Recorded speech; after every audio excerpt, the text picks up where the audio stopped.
A relentless pounding. Israeli jets hitting targets in Gaza, reducing neighborhoods to rubble, forcing hundreds of thousands of the city's inhabitants to flee their homes and try to find shelter. 65% of Gaza's 2.3 million population has now been displaced. The huge death toll is rising by the hour, with thousands wounded. Water and electricity supplies have been cut.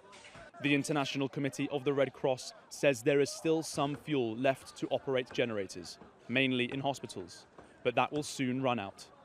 The blockade and airstrikes, Israel's retaliation for the Hamas terrorist attacks on Israeli towns, kibbutzes and army bases near the border, which have so far claimed the lives of more than 1,200 civilians and soldiers and injured nearly 3,000.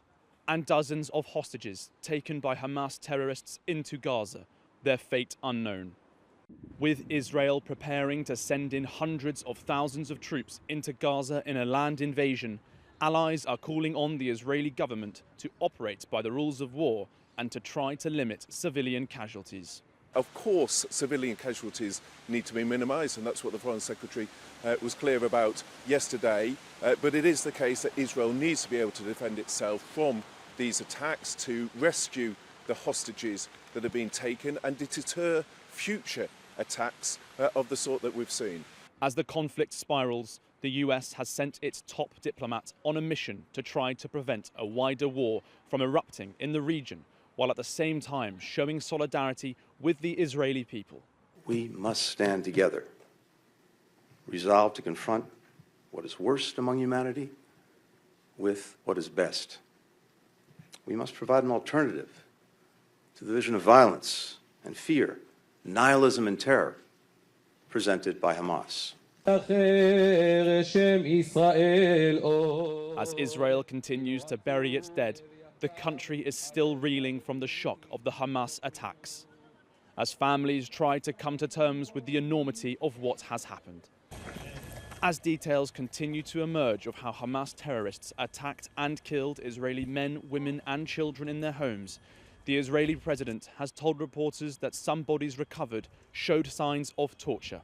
And among Hamas equipment found in one of the communities attacked near the border, Israeli defense forces say they've recovered an ISIS flag. All this as Israel's political leaders unite to form a war coalition with one aim: to defeat Hamas and any others who threaten the existence of Israel.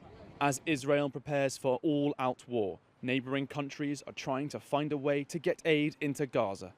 This Jordanian military flight has been loaded with supplies in the hope of getting to the Egyptian border crossing with Gaza if possible.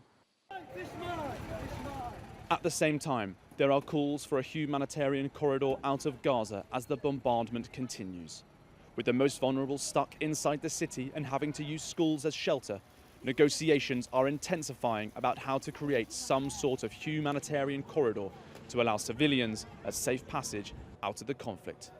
Charlie Peters, GB News, Israel.